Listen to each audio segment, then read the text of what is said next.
welcome to the 2022 Toolkits Poetry Showcase. This is happening as part of the National Young Writers Festival 2022.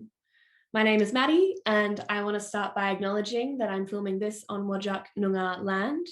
I also want to acknowledge that NYWF operates on the lands of the Awabakal and the Worimi peoples, and that Express Media, who run Toolkits, are operating on the lands of the Wurundjeri people.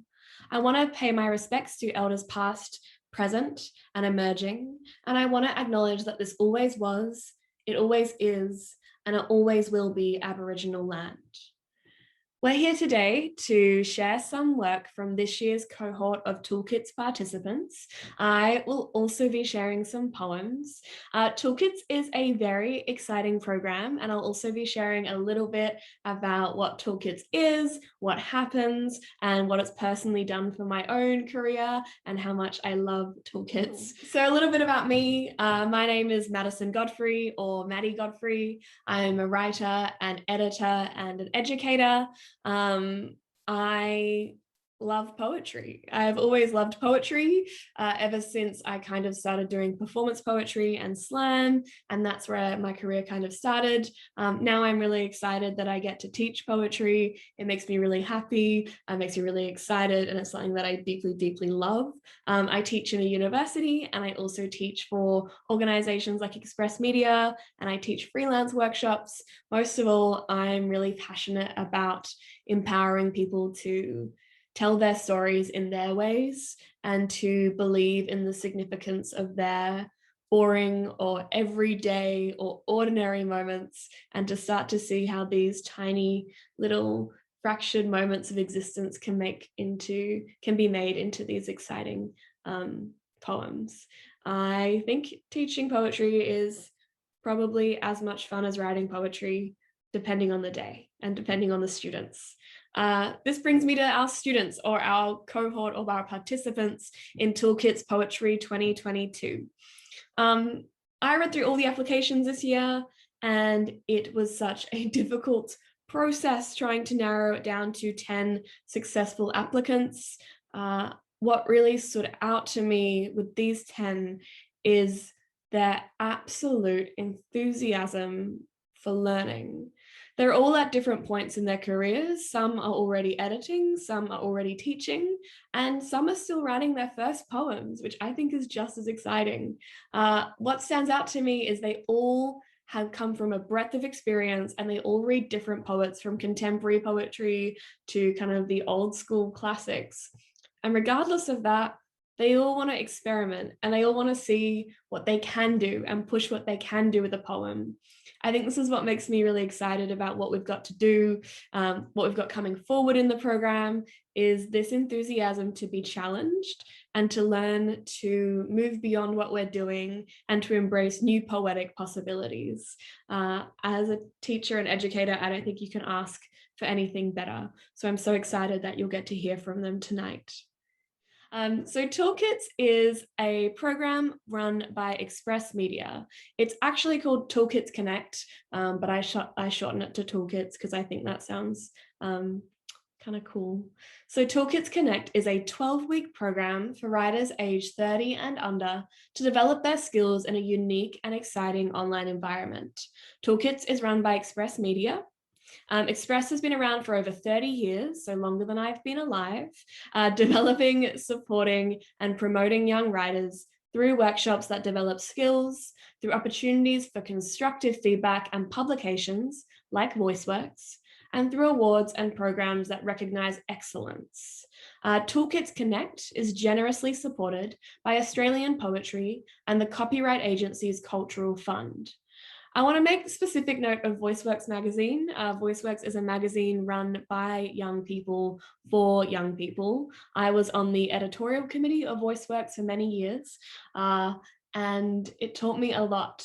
One of my favorite stories that I tell to my students now is that back when I was a bit younger, I submitted to VoiceWorks multiple times, and I was always rejected. However, one of the most special things about VoiceWorks is that when you're rejected, you actually get sent feedback from their very generous committee.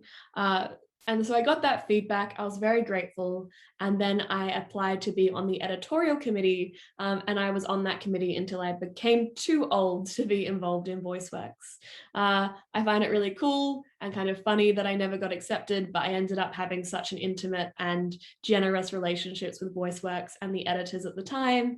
And I learned so much and my writing grew so much. So for those of you hoping to get published or hoping to get involved in a magazine or an editorial process, or even just to get some editorial feedback, submitting to VoiceWorks is a really amazing way to do that.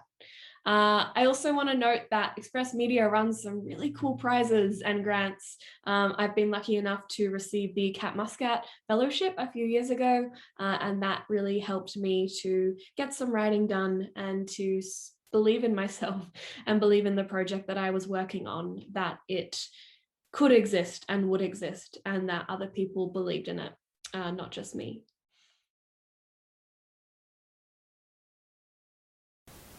Hi, I'm Joanne. I would first like to acknowledge that I am recording this on the land of the Wurundjeri people of the Kulin Nations, and their sovereignty was never ceded.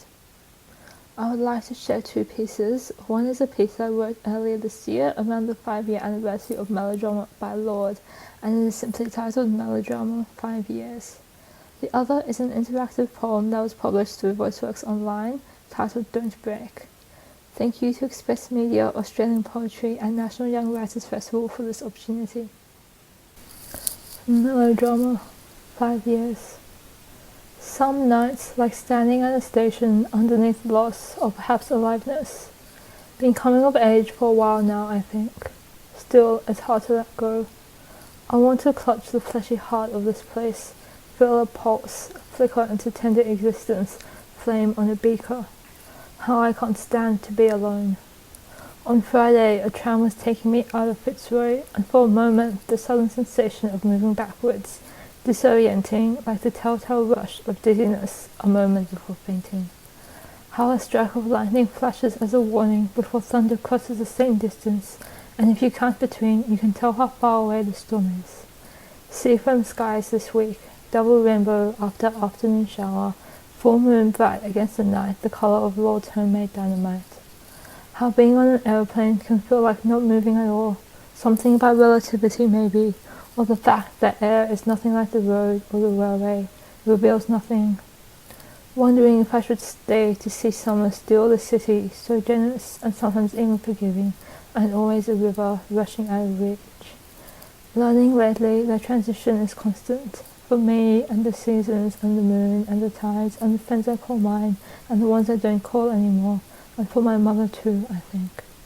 How some moments are gleaming and graceless and monumental, and others fall away into just another week, until suddenly you're on the platform again, asking where to go now.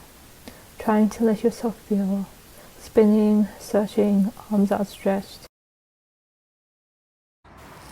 Don't Break by Joanne Zoe. Sun is bright orange and round enough to take a bite out of. I'm in unrequited love with humanity, with being alive, dreams of everybody I know. It rains and a puddle collects on the sidewalk, a mirror for shimmering sky. As I step over with pop music and the takeaway, coffee, walk through streets, eucalypt, and try to hold hands with the falling light. There are worse things in a world that can't love you back. Hi, I'm Ruby Davis and I'm a writer from Naarm. This is my poem Revolving Door, which is about to be published in Mantissa Poetry Review's second issue. Sorry I'm late. I got stuck in the revolving door. Like the fear of getting a shoelace stuck in an escalator, or my phone falling between the train and the platform, I couldn't seem to take the exit. I was scared I would get caught, and the door would keep turning, crushing me in front of everyone. So I ended up walking in circles for 15 minutes. Eventually, I had to step out because a lady couldn't fit her pram in with me in there. and I like to think I'm a selfless person before I am a fearful person. I should also mention I am, most importantly, a humble person. If I'm being honest, sliding doors are a much more efficient way to enter a building. Not a push-pull door though, that's like an invitation for humiliation. Anyway, sorry I'm late. I got stuck in the revolving door again. Thank you. My name is Eli Rook. My pronouns are they, them, and I am sharing a poem today that was previously published in an issue of Swine magazine. A content warning that this piece does contain references to drowning and implications of suicide. This poem is called The Gods Say Death is a Fool's Errand. Your time is running out. You can feel it in the way you've been trying to count sunsets, trying to figure out which one is the last, so it can be important. This sunset, the one you tell yourself cannot be the last because it doesn't feel right, sinks behind the ocean horizon. You think about the time, long ago and far away, when you watched a burning sun foolishly end itself. It dragged a galactic sea into its orbit and the waves rose to the embrace. They knew that this was the end, as far as ends go, and welcomed the sun to its death. You had watched the salt water hiss and the steam cry until the sky was red with blood and fire and you knew of nothing else. Nothing could have saved the sun from drowning. Its eons of wisdom did not grant it sanctuary, and it sank to the depths without ceremony or burial. It had always thought it was capable of more. Nothing can save the sun from drowning. You know that, as you watch the last of the light fade away from you. There is nothing special about the final one. You step into the waves and the salt winces at the cuts on your feet. You have walked so many lifetimes, and the water welcomes the weight. You do not feel like a fool when the ocean engulfs you, though perhaps that is how they will remember you, a son that had forgotten he was made of fire.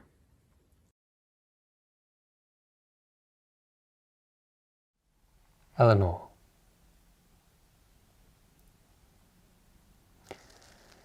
You were the first truth that ever fell upon my lips. The other kisses were infinite sicknesses, I shall not miss them. I've been distancing myself from everything we ever shared. Every wedding ring, the single torn up singlet on the kitchen chair, I cared for you. We dared to do a thing we proved unbearable. A bear, a bee sting, stare at me and feel these things I bear. The candle burns into a waxen votive figurine of us contorted, listerine and rust, distorted sympathies and lust encuffed us. Fractured, we're distracted from the harmony within, that back-to-back sin partly guarded. I'm alarmed we still possess the faculty to grin at one another.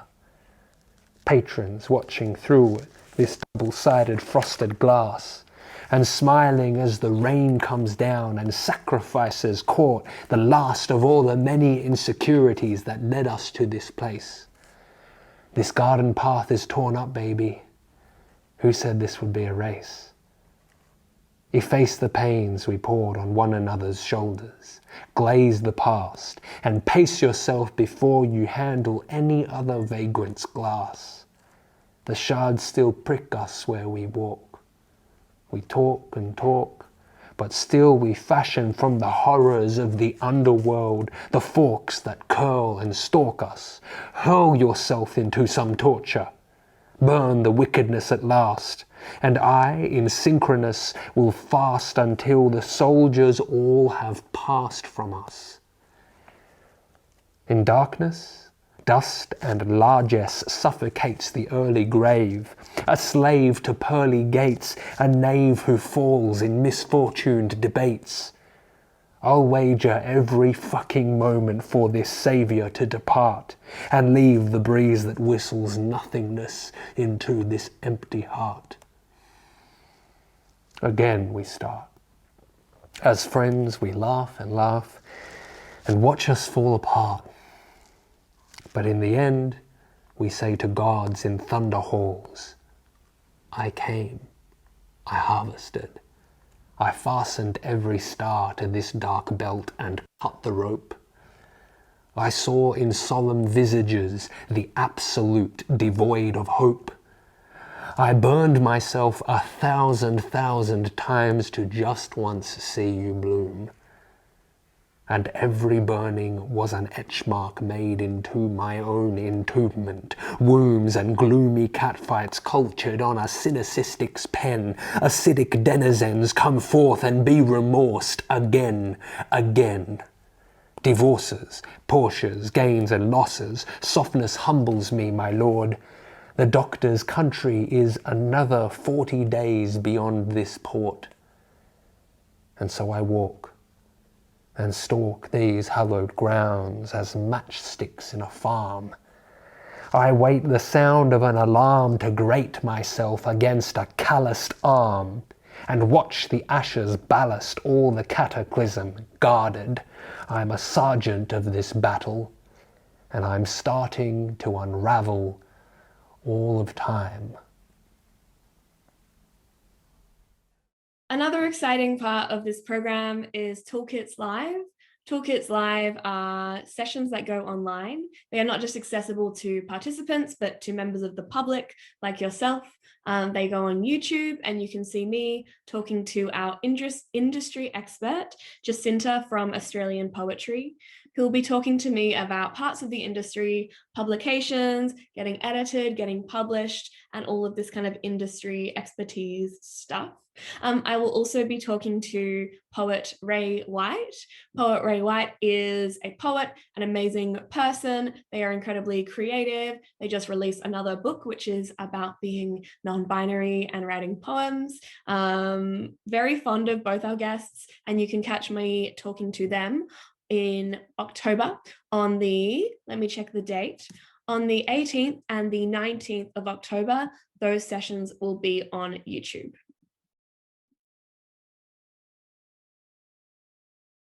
Hi, my name is Natalie. I'm a poet living on Gadigal land in Sydney. I'm originally from Switzerland, and I will be reading a piece today titled Burning the Turnip King. It is after the tradition of burning an effigy at the end of Winter Carnival in Switzerland. In afternoon dark we gather around the crackling head, his papier-mâché crown glinting in the flames.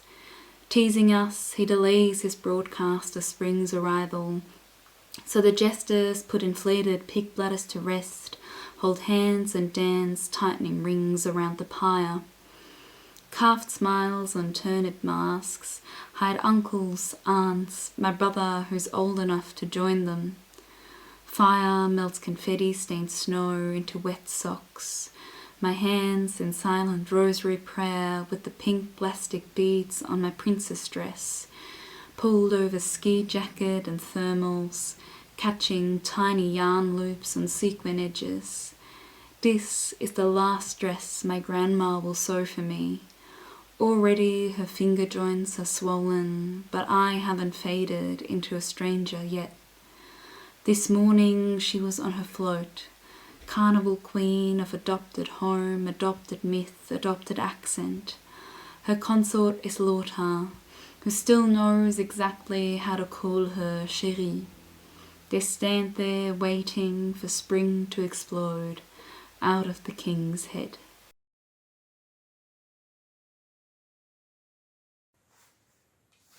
Hi, I'm GABI, CADENHEAD, and I am excited to be reading for you this evening 2 poems.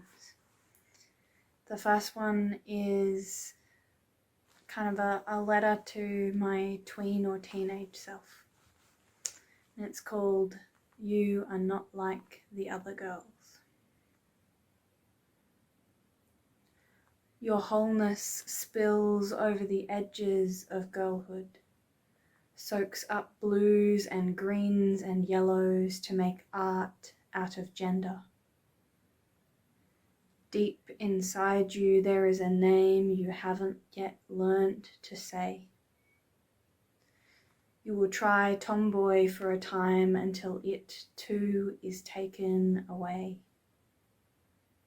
Somehow your unshaven legs and pairing blundstones with your school skirts will not clue anyone in, including you. You will persevere through learned shame out of stubbornness. You firmly believe there are infinite ways to be a girl while trying to box yourself into just one.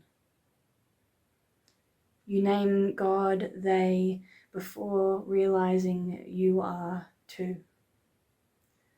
There is a reason you have always wanted overalls. And my second poem is about my dog. It's called The Gospel According to Ella. My dog emerges from murky water, fur slathered, belly dripping, tongue lolling, mouth split by a deeply satisfied grin. She smells awful. Carefully cultivated scent combining algae, mud, and another dog's poo. At her most unhygienic, my dog radiates deepest joy in her body, fully present and unself-conscious. She revels in her God-given limbs that carry her through lagoon water, delights in her jaws which snap excitedly at each wave, relishes in her lungs as she breathes in her surroundings, until the odour of the lagoon is part of her. Here she finds her Eden, where God declares that my dog is made in God's own image. Unashamed of her euphoria, coated in foul smells, she knows that she is good. My dog emerges from murky water, mouth split by a deeply satisfied grin. And she teaches me that my body does not stand aloof from creation, but breathes pungent air with God-given lungs. God stares up at me from her caramel eyes and teaches me that my body is good too. Thank you. After a warm, dry winter, a light grey rain offers little relief. Spring, too summer-like, sets in all at once. I want snow to bury me in the oily marrow of my bones, an ancestral need for cold. Already, the sweet reek of white hedge flowers decaying underfoot makes the warm air too fragrant and heaty. Writhing worms break up the soil so fast it seems to breathe in and out. New beginnings. The nights are restless and nostalgia's violent. Your thoughts track oversaturated across the bedroom, back and forth like a train. You pace the balcony instead. The gentle light makes gods of us all. It dries and firms the new sticky green. Everything drips vitality, but I pray for winter rain. September is the cruelest month. She murmurs hushed promises.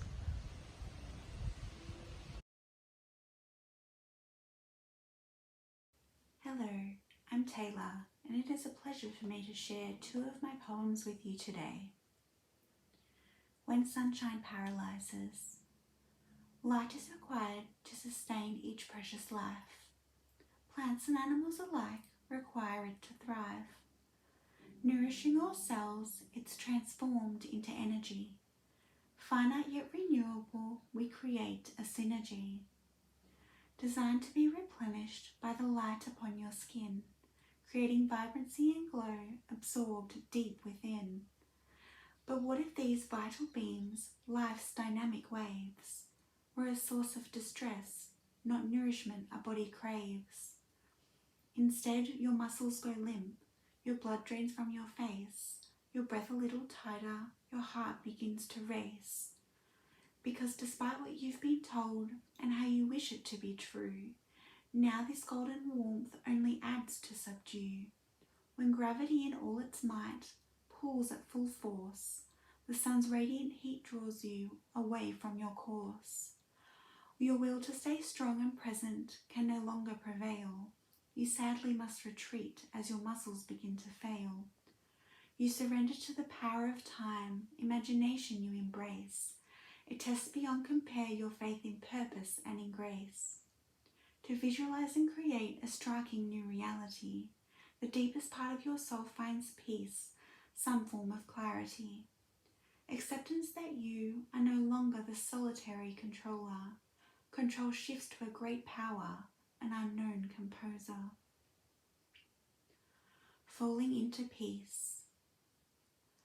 Balance that equilibrium, can't grip too tight or you just might stumble out of stillness, craving to maintain a flow with two forces opposed. You don't need to earn existence. It is your birthright, no need to search out of sight, embracing each light and shadow. Soften your grip, you're allowed to stumble and trip. Awareness is a gift, gained through living through struggle and swaying adrift. Instinct in craving harmony, a path of unknowns, unveiling equanimity.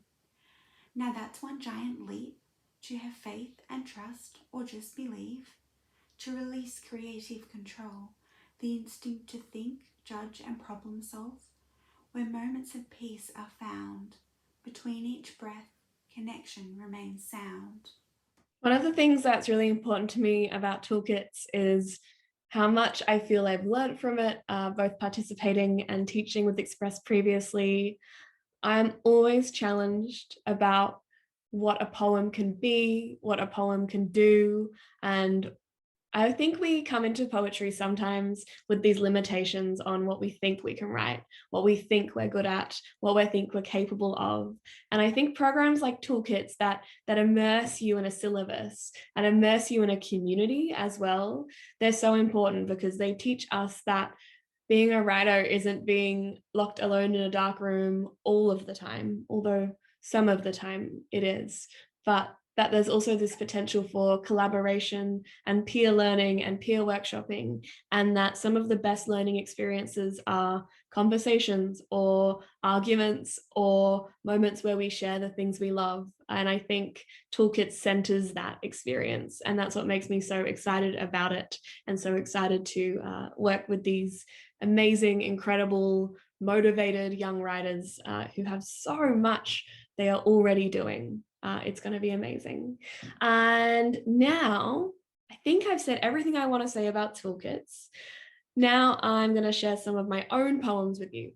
Cool. Like I said, my name is Maddie Godfrey. I also publish under Madison Godfrey, and my pronouns are they, them. And all of the poems I'm about to read are from my forthcoming book titled Dress Rehearsals, which is coming out with Allen and Unwin, specifically the new imprint Joan Press next year. It's coming out in March 2023.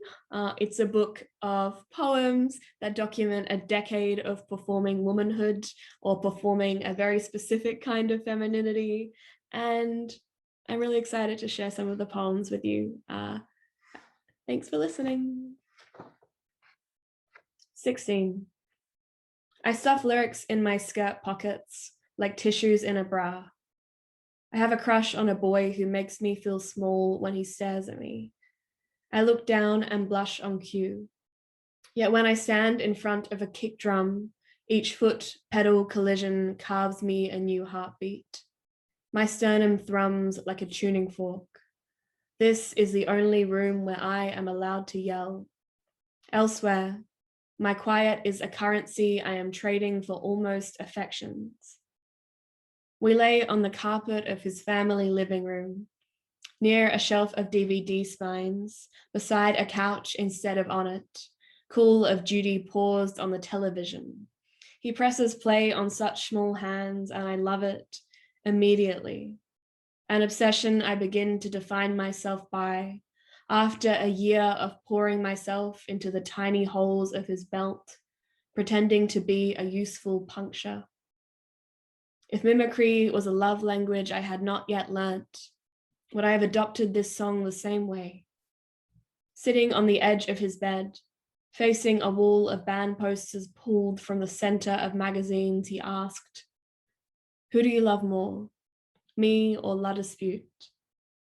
All the glossy men who borrow one another's black jeans glared like stern fathers. My answer was the only time I ever broke a pinky promise on purpose. Even at 16, I knew I could never love a boy like I love a band.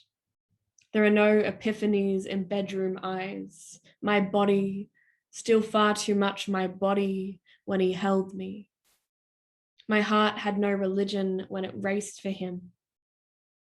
I'm still searching for some of the songs he showed me, but I have mostly stopped searching for him in empty supermarket aisles. Thanks.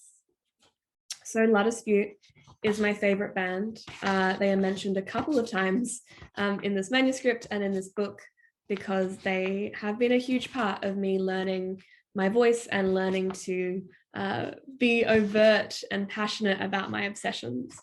Because of that, I'm going to share this next poem called Transmosh, which is forthcoming with Rabbit Poetry Journal soon. Also, my neighbor has just started to trim the hedges. Great. This poem has a content warning. It infers a little bit of like sexually violence stuff, very inferred. Transmosh. My friend tells the gig photographer that Facebook has just started flagging her nipples as female. The vocalist is screaming the word vulnerable repeatedly. Their tattoos wink at mine like a private joke. Trans fans put the grr in Riot Girl. The guitarist has a string of fairy lights hanging from his backside like a tail. And if he tried to walk home alone, we would all become astrologers of dangling ass stars and make sure he got safely inside. My limbs sprout new hairs just to give the goosebumps something to clutch onto. The vocalist still screaming, vulnerable, vulnerable, vulnerable, the band shirtless, the crowd a mirror. I want to rub the sweat of everyone I love into my skin like cocoa butter. Man standing behind me asks why I haven't taken my shirt off too. And instead of shrinking, I bite back so quick his masculinity tears between my teeth. It looks kind of nice there, kind of pretty, kind of femme. His appetite drips onto my Doc Martens where I stomp it out like ash. Glory be to the barricade of bodies like mine. Glory be to the punk music that stopped being about male egos wearing matching hoodies and started being about the permission that lives inside my throat. Glory be to the prayer that sounds like a growl. Glory be to the congregation of the mosh pit. Baptize me in a spit that screams the same manifestos. If you kneel close enough to a stage, you can see that it was never a holy place, but a place where you were allowed to feel holy. Thanks.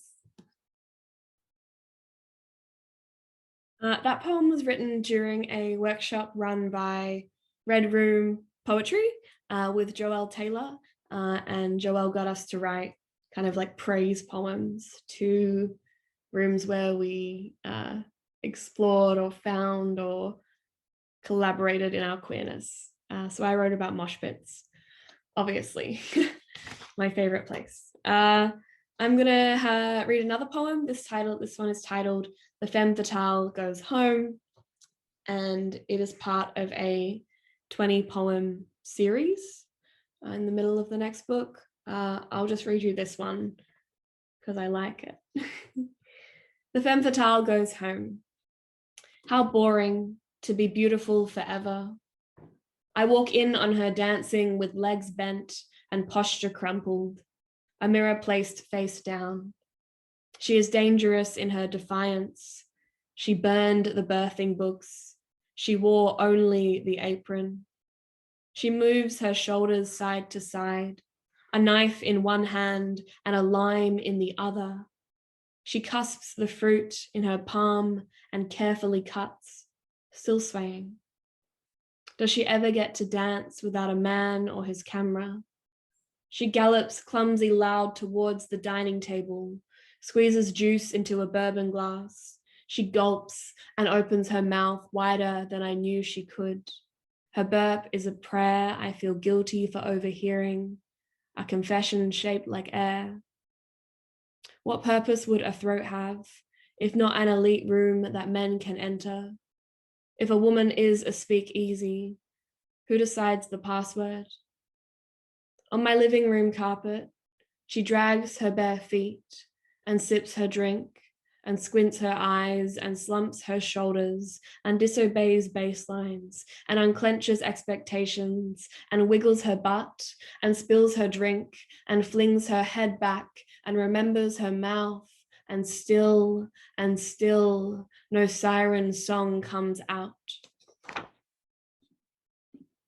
I'm going to finish off with a poem called Impulse. This was just published by Cordite Poetry Review in their recent issue 106 Open, which is available to read online and contains some really great poems. Impulse. Months later, I'm still thinking about the two teen girls who saw me and knew I wouldn't tell. Everyone else in the supermarket was their mother.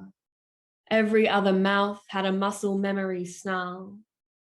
Two girls huddled together like baby geese that ran away the same season they learnt the softness of feathers, whispering, selecting, spraying. Artificial flowers bloomed like factory fumes, rotating, sniffing, too grown for giggling. Draped over spaghetti shoulders, the fragrance smelt like a sarcastic, sorry. Maybe they used half the tin. Maybe I shouldn't have smiled. Standing in the same aisle, I felt precisely halfway between the girl with cigarette sleeves and the mother who grips the hoodie. Thank you. Thank you for listening. I hope you enjoy the rest of NYWF. I hope you admire and enjoy these Toolkits participants as much as I already do. Go read some poems. Have a lovely day. Take care.